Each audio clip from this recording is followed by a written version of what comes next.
Hi there, everybody. I'm Chase McPherson. I'm creator of the Bloodbound novel series. The fourth one in the series is coming out March 11th. It's called Extreme Temperatures. You can learn more at my website, bychasemcp.com. And you're watching and listening to Two Geeks Talking. Good morning, afternoon, evening, everyone. Two Geeks Talking is an entertainment industry interview show where we interview the creative people from the comic, film, TV, movie, and video game industries. And of course, I'm your host, Kurt Sasso. We're joined today by a returning guest. It has been a couple of years since he was last on the show, talking about his Bloodbound series. At the time, we were just talking about issues 1 and maybe 2, I believe. But now he's on to issue 4. We're joined by the ever-talented Chase McPherson. How are you doing today? Doing great. Thank you for having me on again. It's good having you. Look, started with the C. Chris came to mind. I will tell you, I have been called everything from Chance to Trace to Chisholm, one instance of Katie. I don't even want to get into how that came about, but yeah, I'm totally used to. Well, then, for those who don't know anything about yourself as a creative person, tell us who you are, Chase, and what you're bringing to Two Geeks Talking today. Well, I have a background in journalism. I currently work for a local TV station in Alabama as a web journalist.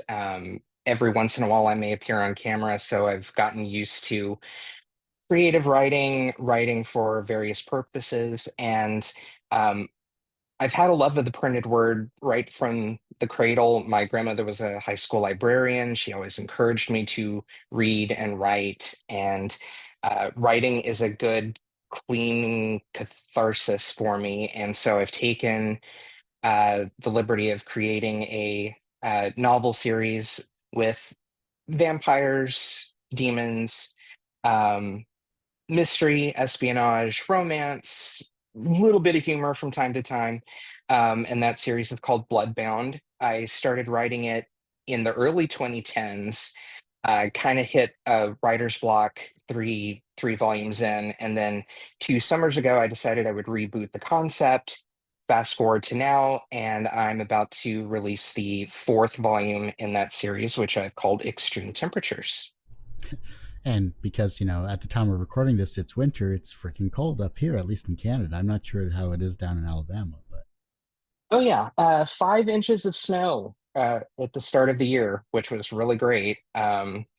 We've had worse. We've certainly had much worse. I think we were spared the brunt of it, but yeah, freaking cold. looking at your characters here, you've always had a great batch of characters, especially since we last talked here. Let's dive into book 4 specifically. Hunter Reeves is your main character. How has he evolved since that first book when we last spoke? And what new challenges does he face in book 4?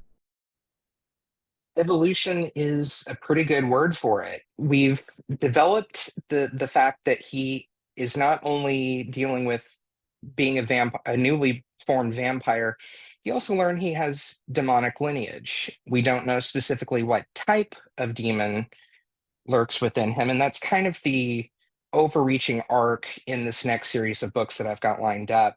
He's developing new powers. The third book is called Alternate Tracks, and the reason I call that is because we're learning that there is an alternate dimension in which there are basically carbon copies of every person and being in our world in that world. And we meet a alternate world hunter who is a rock star, more in touch with his own demonic lineage. And Hunter is learning that he's got demonic powers, this sense of psychic telepathy.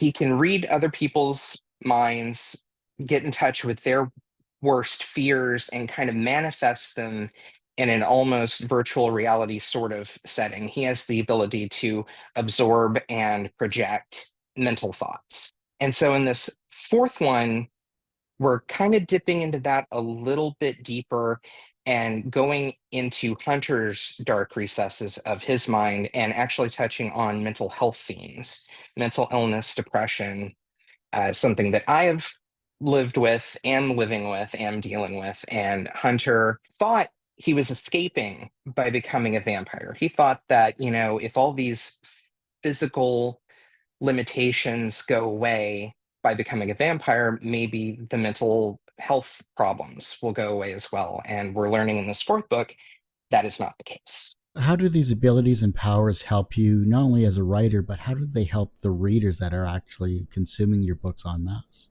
I would hope that it's sort of a gateway to therapy in a way. I've had to deal with these issues, like I say, in my own world, and I've had to deal with them both with and without insurance, meaning with and without therapy. I've had help when I could afford it, and I've had to deal without help when I couldn't. And I thought, since I'm kind of putting myself, a little bit of myself into each of these books, this would be a way to give myself some free therapy by converting some of my personal traumas into this fictional universe. Maybe also help show people it's okay to not be okay, and to seek help where and when you can, because there are resources for people who don't have the money to afford, in-person therapy. um, and I'm trying to show there's a physical manifestation of Hunter's depression that features prominently in this book, and I wanted to show we all have that. We all have some sort of manifestation of our mental troubles. And I'm hoping that I'm doing this concept justice and just showing people, it's okay to talk about these things. The fact that you have the written page here as your medium in order to dive deep into these particular topics with mental health and with these particular characters, how is it reaching the actual audience, and what has been their feedback regarding these issues that you're diving into? Well, to be honest, I haven't gotten a lot of feedback. Being indie and being, having no real gravitas behind me, it's I don't have a built-in audience. But for the few people that I do come into contact with, particularly on Blue Sky, I've moved from what I call the other place onto Blue Sky, where people are much more comfortable with the concept of open and honest feedback. What little feedback I have gotten has been really positive. It's been, I'm glad you were talking about this. I'm looking forward to reading about this. And that's the core of the whole issue. It needs to be discussed. It needs eyes on it.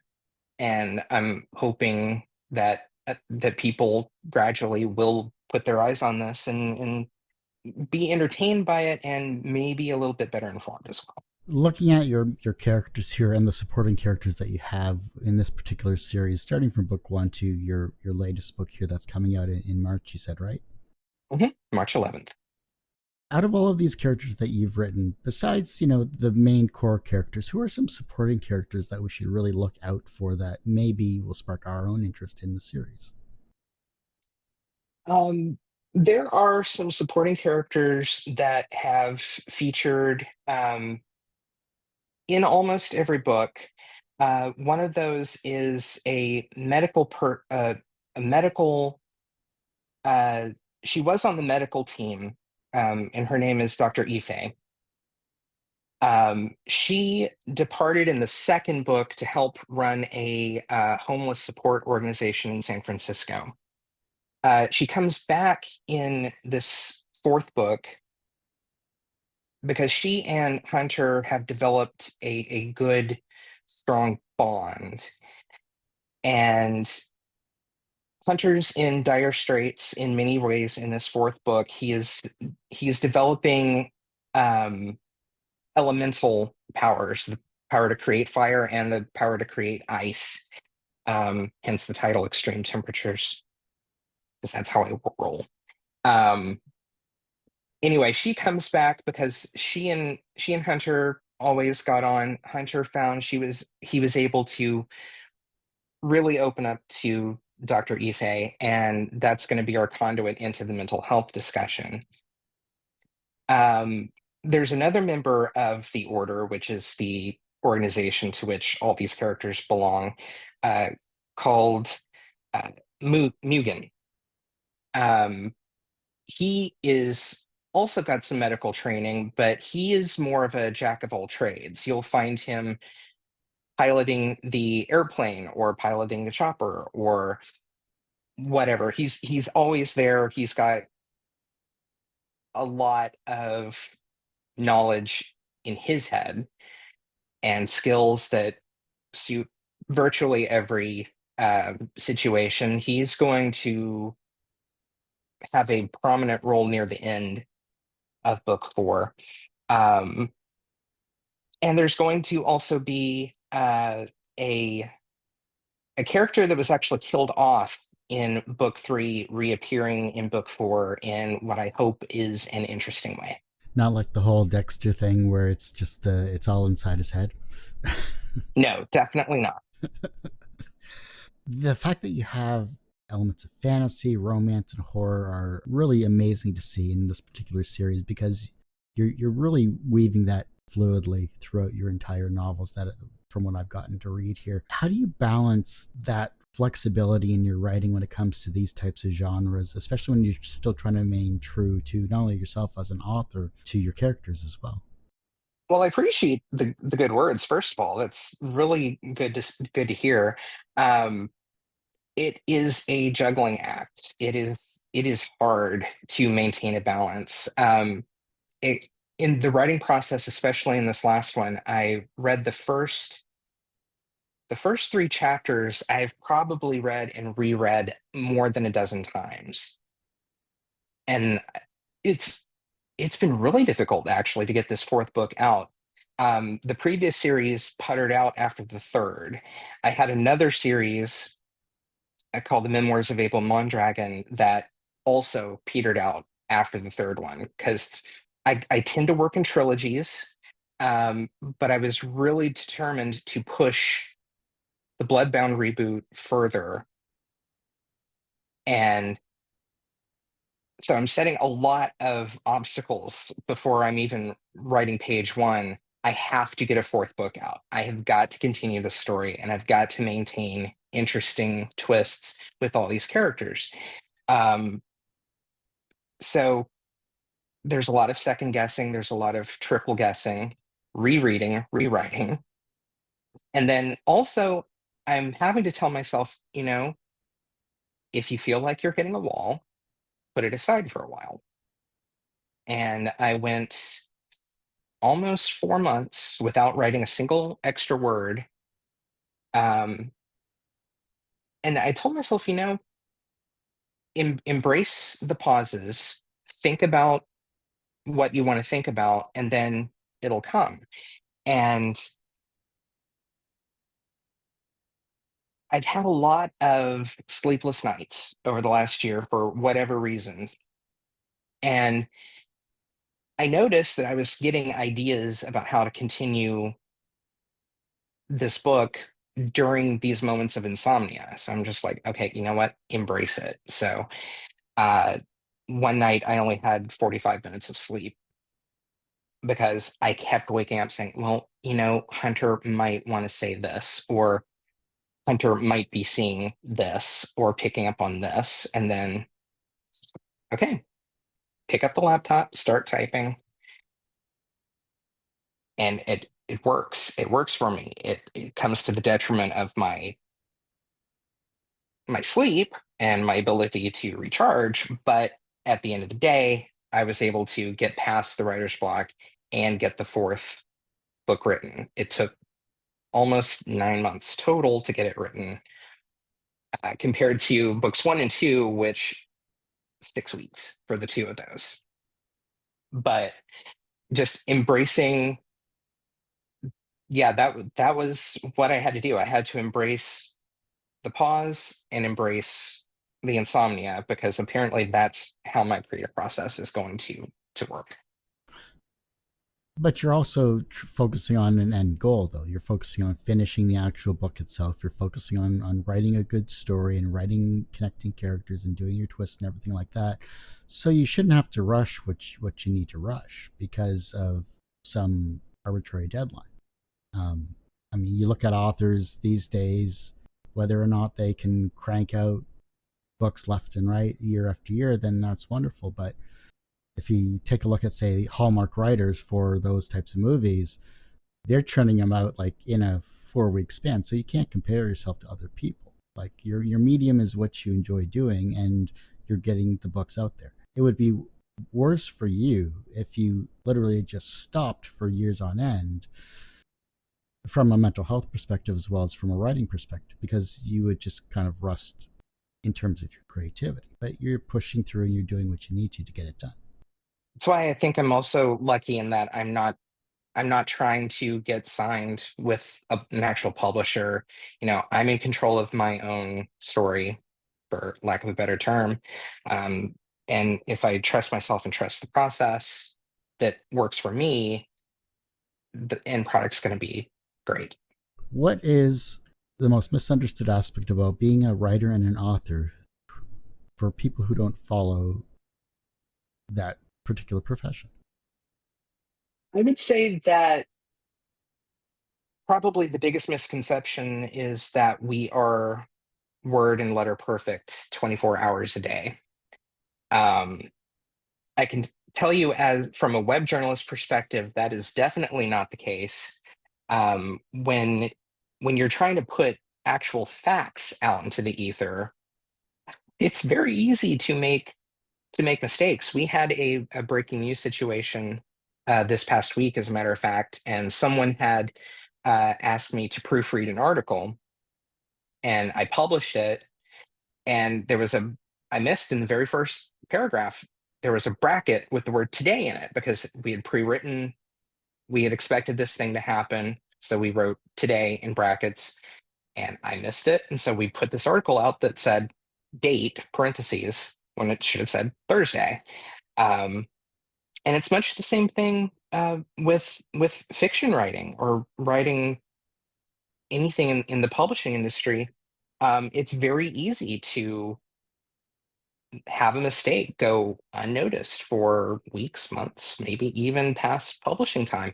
Um, I have had to re-upload the first Bloodbound novel. This is the seventh time I have republished Reawakening because I on another pass through I noticed a superfluous punctuation or a missing punctuation, and that's just how it is. I'm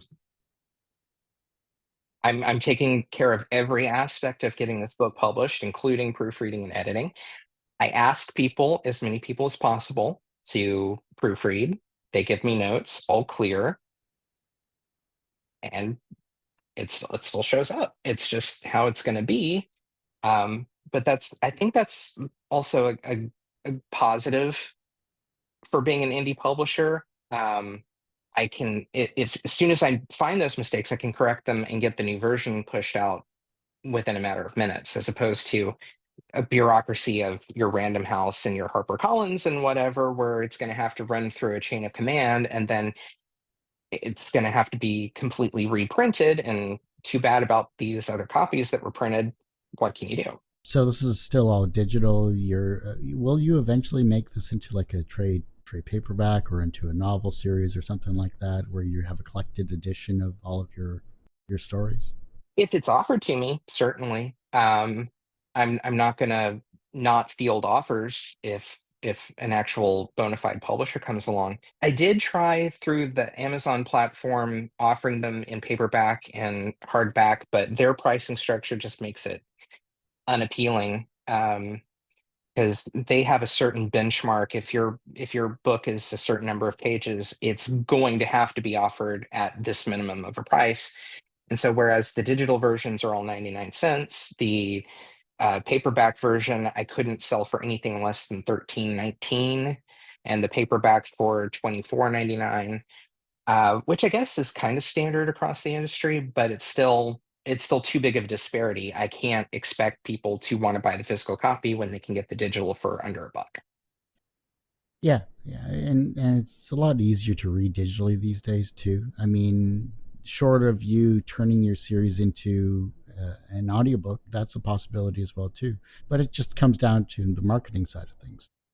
Well, self-publishing audiobooks is a thing as well, and books one and two are actually available right now on Audible and Apple.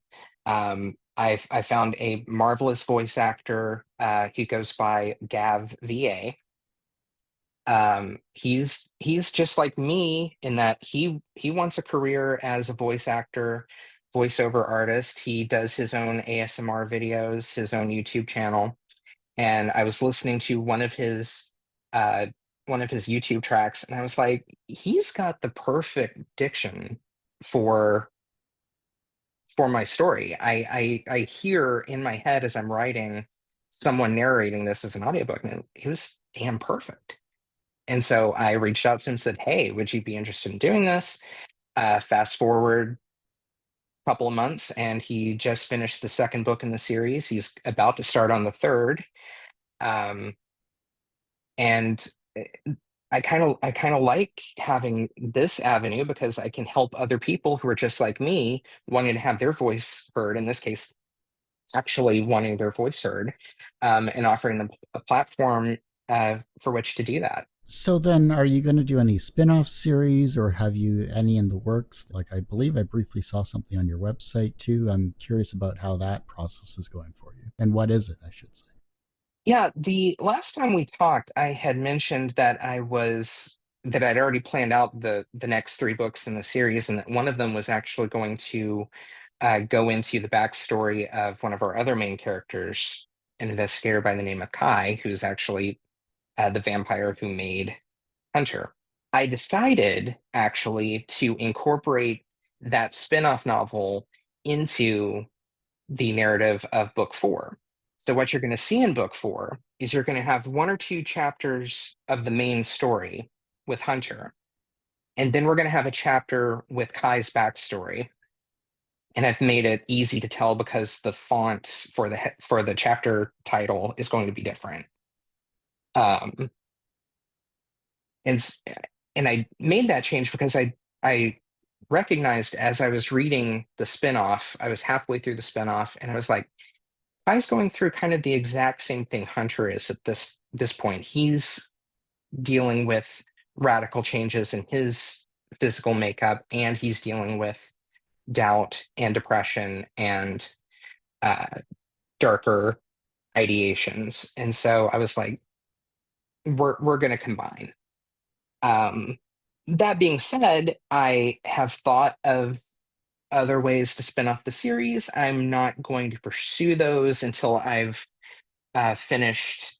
I feel like I finished the major story arc of Mothership Bloodbound because I've now worked myself into a corner basically where at least the next book is also going to have to do some splitting to tell Kai's backstory. And I don't want to turn this into the book form of a daytime soap opera where you're going to have to track six different stories in one book. And I don't think I have that many fonts available to denote those changes. When you start getting into wingdings or impact font or something like that, you know you've gone too far in your character splitting. Yeah, if I hit Hot and Schwaler, God help me. I do hate to say it, Chase, but that ends this particular episode of Two Geeks Talking. I want to thank you so much for coming on the show. Thank you so much. It's always fun to talk about myself. It's something I don't do very often, but it's good to talk about the things that I'm doing. Well, I think a good goal for you in 2025 is get on as many podcasts as you can, share the wealth of what is Bloodbound, and really kind of showcase the amazing talent that you have to the masses in different areas. I appreciate that very much. Thank you. Before I let you go, where can we find you? How can we support you? Of course, where is Bloodbound available in terms of website, social media, and online? Social media. My Blue Sky handle is bychasemcp.com. That's also my new personal and professional website. Bloodbound is available for 99 cents on Kindle, Kobo, Nook. Itch.io is actually pay what you want. Drive through fiction is also an option. Apple Books, Audible is actually an option for books one and two. Book 3 is in production now. Book 4 in the series, Extreme Temperatures, comes out on all those digital platforms on March 11th. Well, like I said, that ends this particular episode of Two Geeks Talking. You can, of course, find this interview and 1,200 plus others on our YouTube channel, because I'm not even going to bother with the website. It's so foobarred. Our YouTube channel is youtube.com/TGT Media. The podcast you can find at twogeekstalking.podbean.com, or just search Two Geeks Talking, that's TWO, wherever you get your podcasts. And as I say every week, everyone has a story to tell. It's up to me to help bring that out. Thanks for listening and watching on Two Geeks Talking.